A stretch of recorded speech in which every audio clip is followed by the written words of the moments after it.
Not a good look on you. I'm just saying.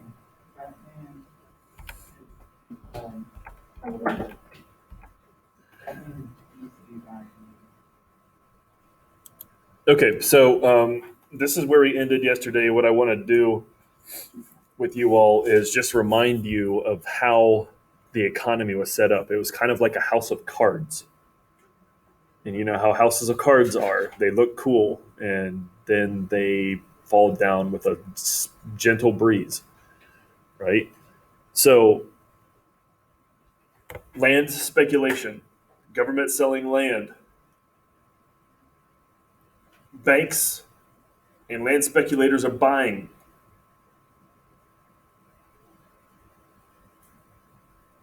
Is this where we left off? Yeah.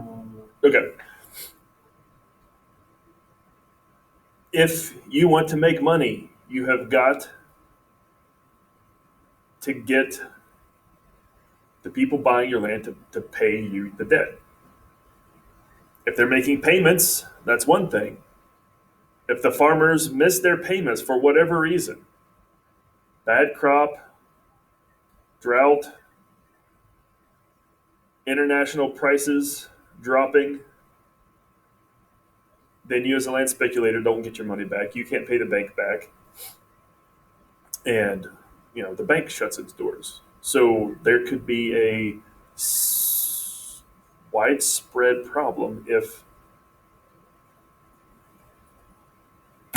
just one of those things kind of gets tweaked. Now, in addition to this, remember that bank notes from the state banks were not like our dollars today. Like you have to. Have you ever looked at a dollar bill? Mm-hmm. What's it say at the top? This note is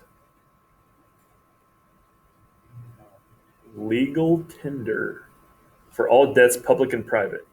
That means that businesses in America have to take it. They can't refuse to take it and say, no, that's no good. Right? Not so back then. They didn't have legal tender. They had banknotes. It was basically like a bank issuing a little paper certificate that said, if you accept this note and you come to our bank with it, we'll give you $50 worth of gold. Here's the problem. They were inflating the number of notes that they were circulating around. So if they had $10,000 worth of gold in the bank, they might have issued $100,000 of banknotes out there. Obviously, you can't pay all that, right? In a sense, yeah, it waters down the value of the dollar, right? The more you print is essentially, right? So, very good point. So that's the situation. And as long as people keep making money on their farms and paying their debts and so on, this house of cards works. And if something happens, then it'll all crumble down. And that's what happened. Panic of 1819, America's first national depression.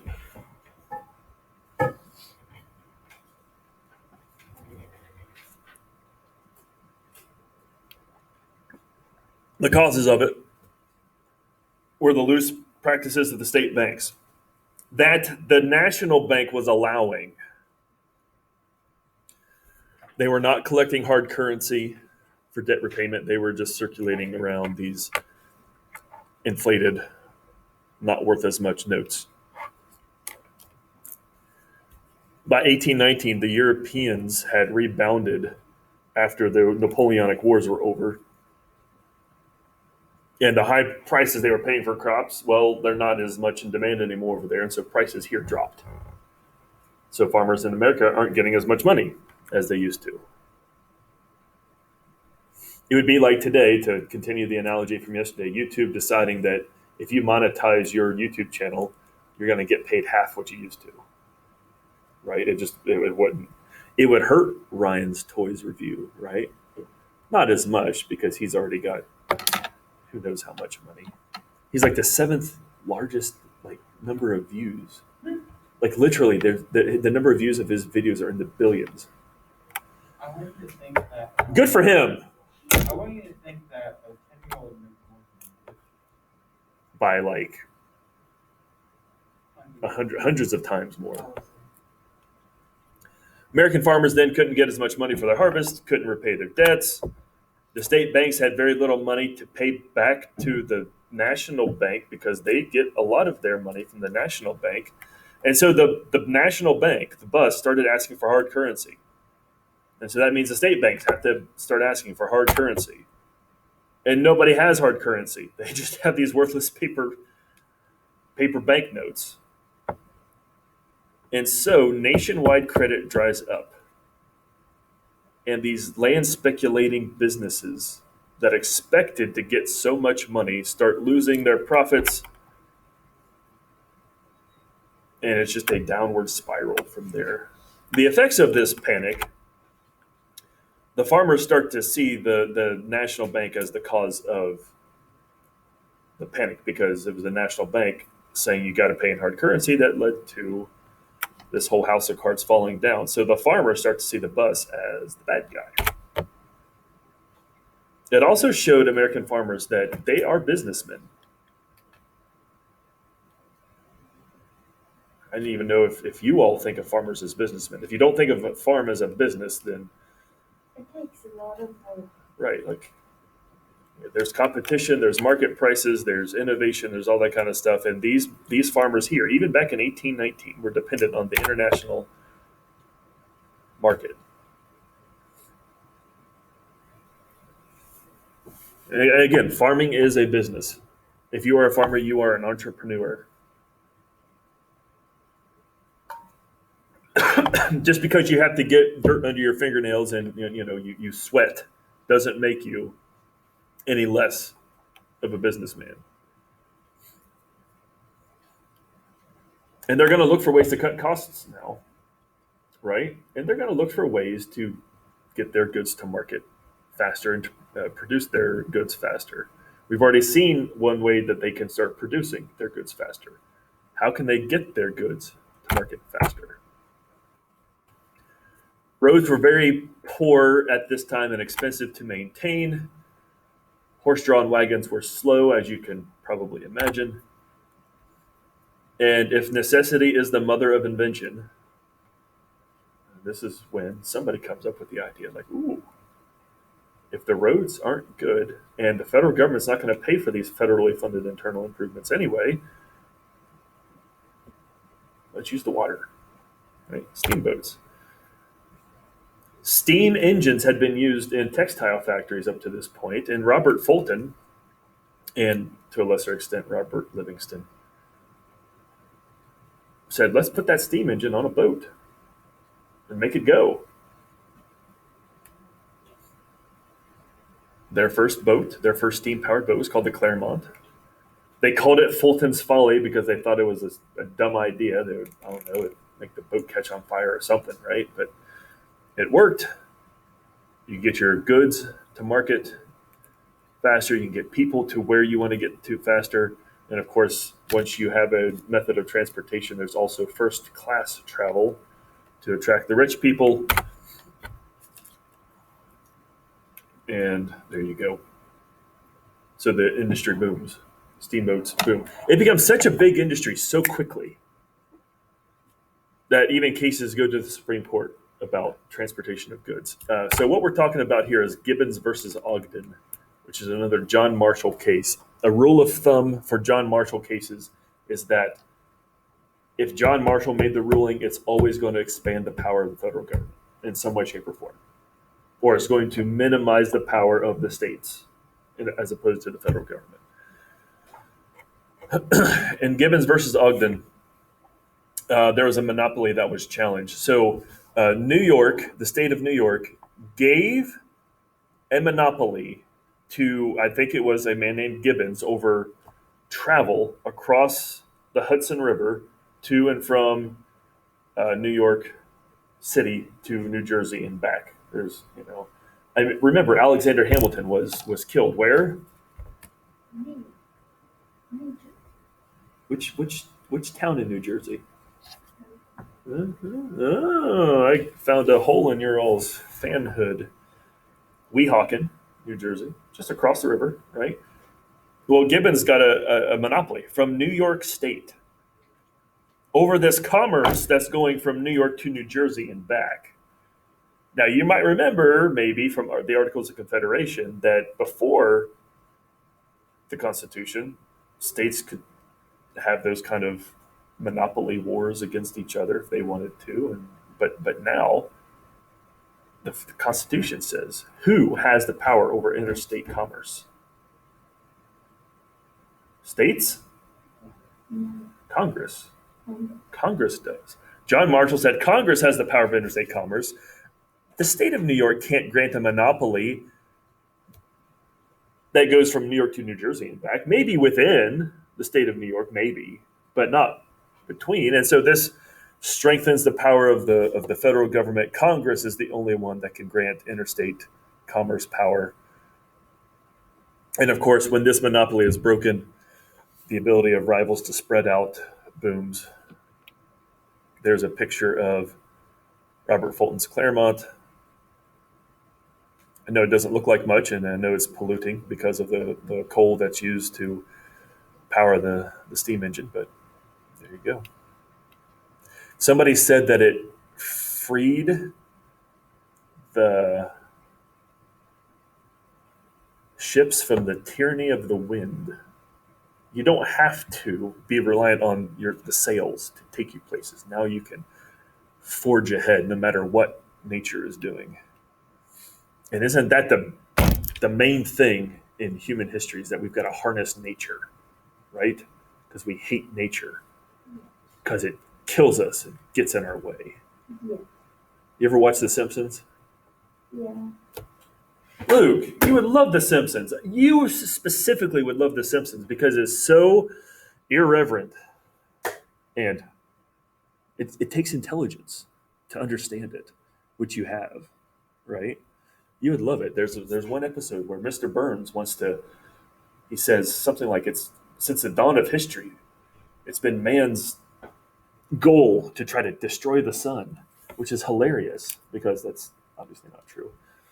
And so in the entire episode, he blocks out the sun because you know what Mr. Burns owns?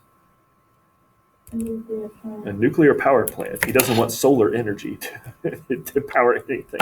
It's hilarious, and that's the episode where he gets shot. So awesome episode. You got to watch The Simpsons. Do you have Disney Plus, all of you? Yeah. If you don't have Disney Plus, you can't watch. But if you have Disney Plus, you can watch every episode of The Simpsons. Don't watch anything past season 10 because the rest of it's crap. But seasons 1 through 10 are gold. That is Hulu. Yeah. No, I watched Seinfeld on Hulu. Okay. Inspire other methods of getting transporting farm goods quicker. There's no east to west river. Rivers mostly go north to south, right? They might tend to go east to west for a little bit, but the general direction is this way, up and down. If you can't see what I'm talking about, Earth is flat. up and down, right? Oh, don't talk about that nonsense here. There's no Northwest Passage, right? If you remember that from your elementary school days. If nature doesn't provide that route, then we've got to dig it ourselves. So we're talking about canals now. This was part of the internal improvement strategy by the American system is to have the federal government pay for canals, but the Jeffersonians, of course, didn't want the federal government to pay for them. So canals mostly were either state or local government funded, or they were funded by businesses, right? So look at the Erie Canal, for example. Hopefully tomorrow we'll be able to watch a video on this. The Erie Canal connects east to west.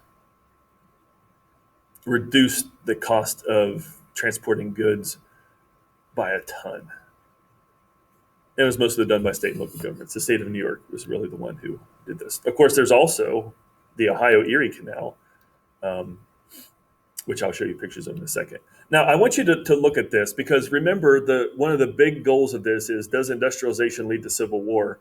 And I'm talking about a way of life in the North versus a way of life in the South, and a way of life in the West, right? Look at the canals that you see on this chart right here. Do you see many in the South? No, they just don't invest. But they invest in the North, and they invest in the West, in which two regions are connected because of canals. North and West, right, are connected. The South is the odd man out, as I said yesterday.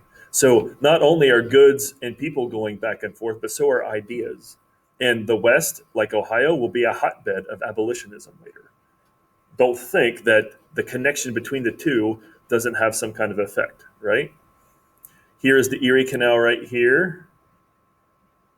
It connects the Hudson River, which is where New York City is, to basically all of these farm goods in the West. Now, if you look at the map and you don't have canals, where should all of these farm goods end up if they're going to be transported across the ocean?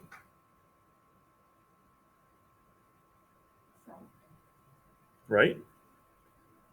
The Mississippi River goes this way, the Ohio River goes this way, and they all empty out down here in New Orleans. New Orleans should be the biggest city in the country because that's where all the goods would end up being, right? We talked about the right of deposit in New Orleans being a major thing during the Washington administration, but the Erie Canal changed all that. Now the goods are going this way because it's cheaper. It takes less time, takes less energy, and they end up in New York. And New York ends up being the biggest city in the country because of all of this trade going through it. Yes, Luke? So you think like before like the Erie Canal and stuff, they would take it from anywhere there was anywhere there was all the way down to New Orleans and then up say it needs to go up north, they would take it all the way up back to the Yep. north. Or to Europe. Right. So it's like a pain in the butt. Exactly. Roundabout way to Exactly. But remember, you got the Appalachian Mountains here, you've got the Allegheny Mountains here, and those are hard to get across. And the rivers don't flow this way. They don't flow this way. They flow this way. So the path of least resistance would be going here.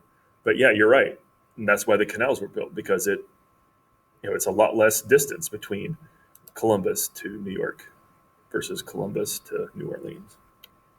Now, if you look here, this is just local history coming into play. Circleville is on the Ohio Erie Canal, so people were taking their goods and shipping them up to here, and then up to Erie Canal, and then out to New York. So we are connected to the broader world economy through these canals. If you've ever been to Chillicothe, have you been on Water Street in Chillicothe? That's where the canal was. That's why it's called Water Street, where Yoctangi Park is. There are pictures that you can look at where the canals were in Circleville. Have you been to the canal park? yeah, then You run on the new trail back there. It's pretty nice, isn't yeah, it? it is nice. Right. That's one of the locks of our old canal. And of course, as you're going on the Erie Canal here, it's like major industrialization is happening all along the way because there are processing centers in Rochester, for example, for some of those goods that are coming through, like processing wheat and whatnot, right? And so this area becomes a major industrialization area, not just in New York City. The importance of the Erie Canal, it links the northeast and the northwest in all of these ways. Demographically just means populations increase the flow of goods between the north and the west. And now, of course, New York City becomes the primary place of export. So in a sense, Alexander Hamilton might have been assassinated or died in a duel, whichever you want to call it, but he won, right? Like his ideas ended up being the ones that dominated. And like I said, this for further stimulated industrialization. And again, it ties the north and the east together. Sorry, the north and the west together, and the south is basically the odd man out economically.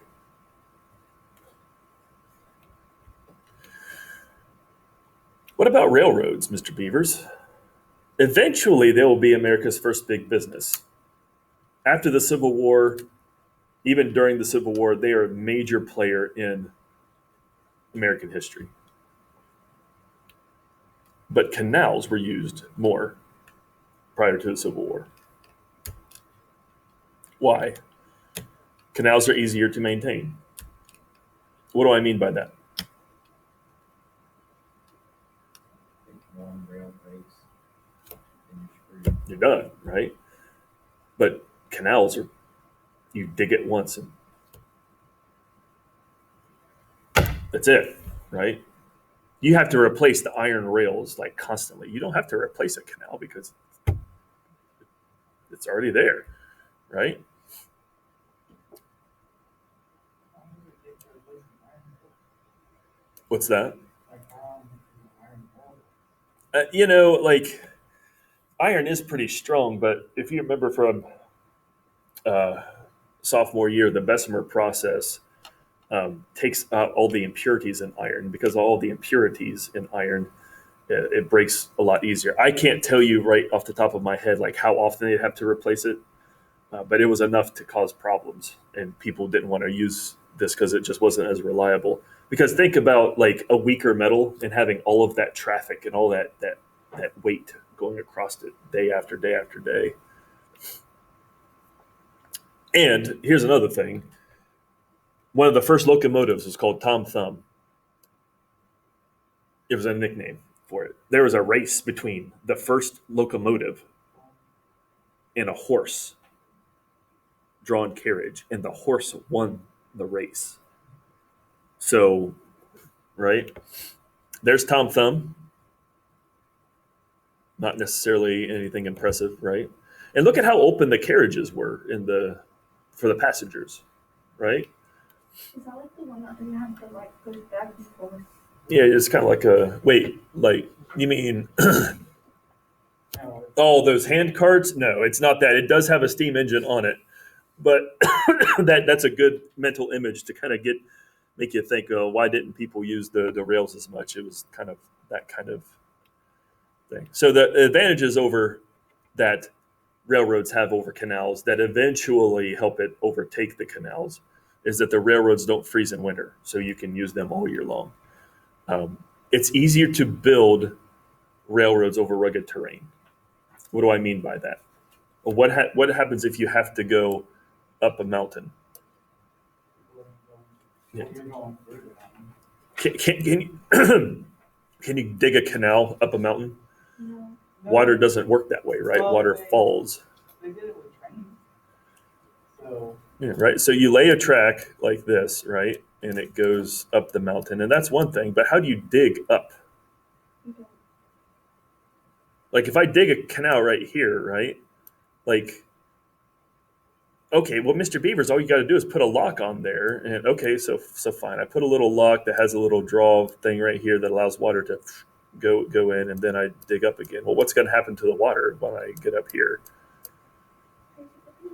Yeah, because water flows downwards, right? So it's just not going to work, and I've got to erase that because that's really getting in my. Okay, like those sound effects.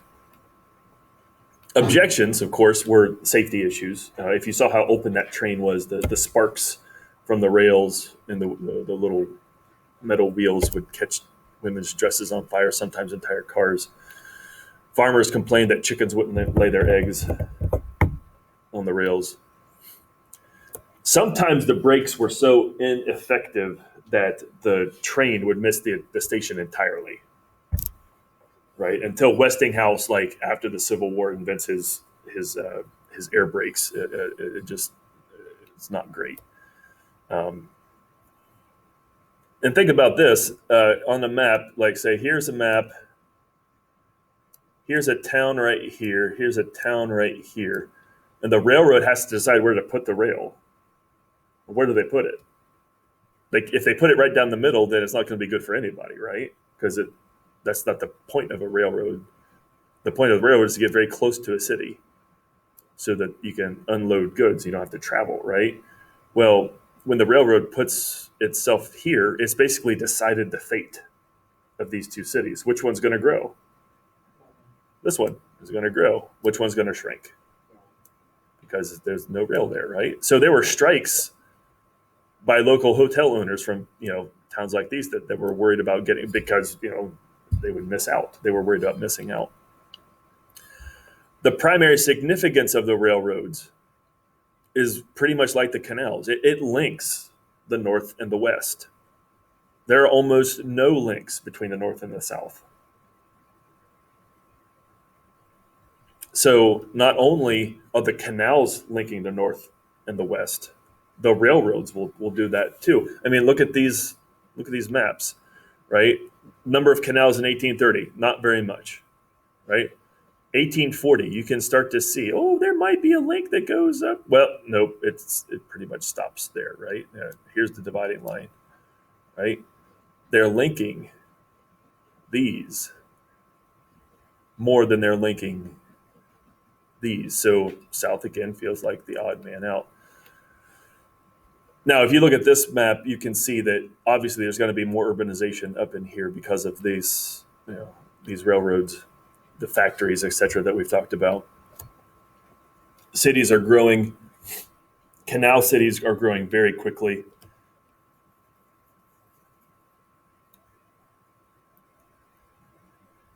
River cities had been the cities of the early 1800s, and when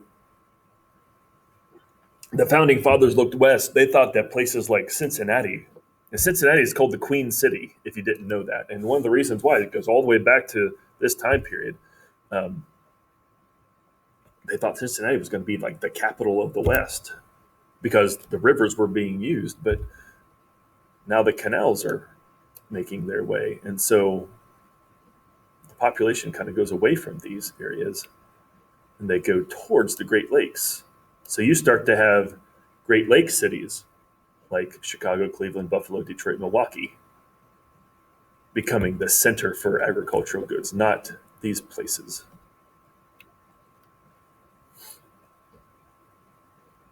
Erase there. Everybody good on that? Can I go to the next slide? Hold on. Ooh, look at that. I get a laser pointer. Can make it yellow. What? Oh, there's a laser pointer have to be red. Okay.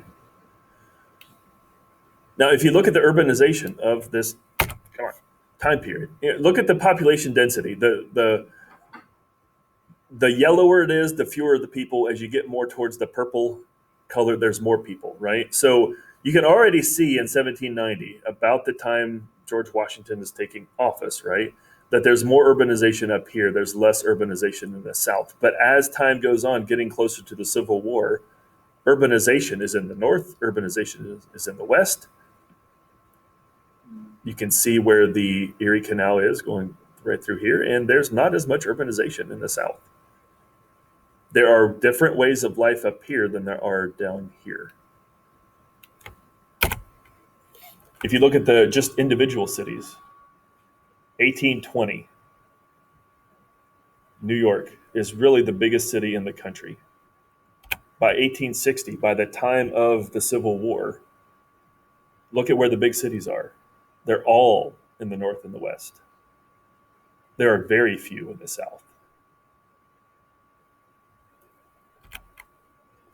One case study, Chicago, right? 1820, not much there, but because of the canals, it starts to grow. And then by the turn of the century, it's one of the biggest cities in the world. Urbanization happens because of industrialization and transportation revolution and agricultural revolution, and you name it.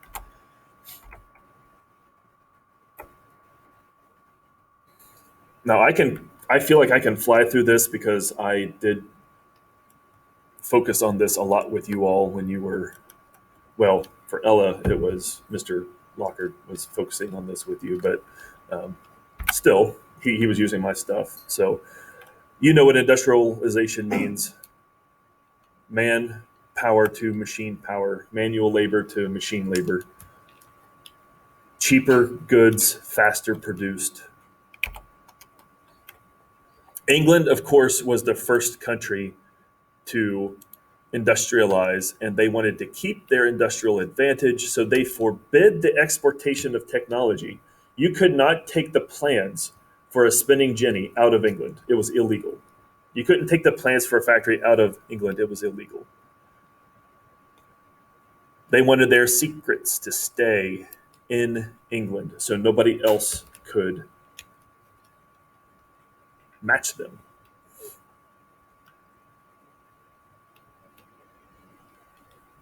So why was the U.S. slow to industrialize then? Well, that was one reason.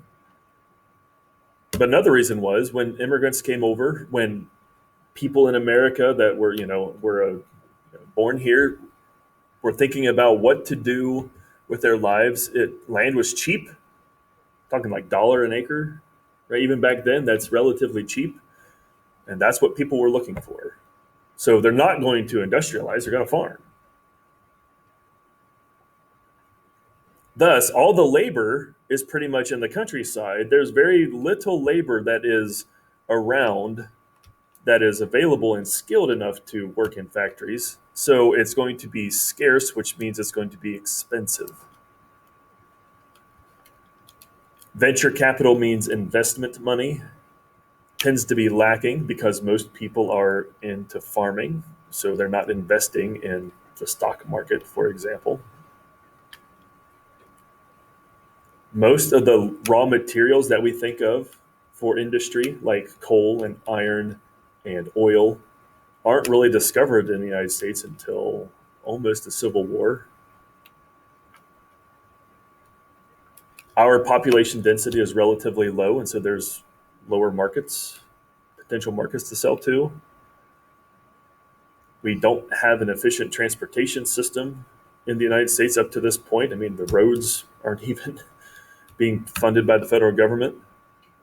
And of course, there's this established competition from England that's refusing to let out their secrets, right? So we lag behind them by a good 50 years.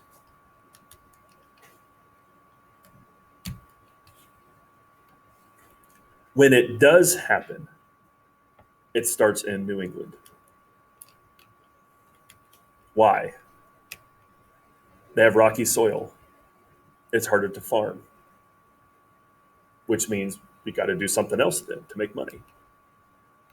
Industry. If there's anywhere in the United States that has a higher population density, as you saw, it's New England. And so there's more labor available there, and the markets are there as well. If there's anywhere in the United States that has any venture capital, it would be New England because they had had commerce ever since the days of the Puritans. There are many seaports in New England: Boston, Providence, Hartford, Connecticut. I mean, on and on. There are fast-flowing rivers coming out of New England that are going, towards the coast. And so it's a source of power and transportation. And the New Englanders would say that they have a superior intelligence. I would say that New England had a superior education system going all the way back to the Puritans. And so that's another reason why they're just better educated than people in the South and the West. And so the Industrial Revolution begins with textiles. Samuel Slater, the father of the American Industrial Revolution, how does he get inventions over here to America from Britain? It's illegal, right? It's illegal to take out the plans. So he memorizes them. It's industrial espionage, right? It's spying, but he technically finds a loophole in the law. He sneaked out the plans in his brain. And he started what was called the putting out system. The putting out system was, let's have women and children complete the initial aspects of textile production in the home. And then the half-finished goods would go to the factory where the men would work. If you notice, what he's trying to do here is he is giving women employment outside the domestic sphere. But he's trying to also preserve tradition because he has the women stay at home and the men outside the home. So simultaneously, it's preserving old-fashioned ways while trying to expand opportunities for women at the same time. He also hired children in his factories. So he's a child labor. He starts the process of child labor. Now, I want you to understand, though, that children had been laboring ever since the beginning of time, right? If you own a farm, you have your kids doing backbreaking labor from the youngest age, right? So I just want to point that out. Let me have you write these down real quick. Eli Whitney was mentioned yesterday, and I want to mention him again. We take it for granted that, you know, my watch, if something breaks in it, I can go to another Apple Watch and get a part out and put that part in, and it'll start working. 11:16 a.m. Oh, well, thank you. Right? You like my male Australian Siri? Good day, mate. Good day, mate. Hello. Okay. Well, anyway, but that wasn't necessarily the case. Eli Whitney basically comes up with this idea. He's got to make guns for I think it was the government of Connecticut. I could be wrong. I don't think it was the U.S. military. And he realizes, well, why don't we just standardize the way we make guns so that you can swap out pieces and it'll be really easy to do. And of course, interchangeable parts makes specialization of labor possible. That basically, instead of being a skilled worker, having to do all sorts of different kind of things, you could just do one job and get paid really low wages for it. I will try to finish this tomorrow, so you'll be ready for your. Oh, go ahead. Before interchangeable parts was like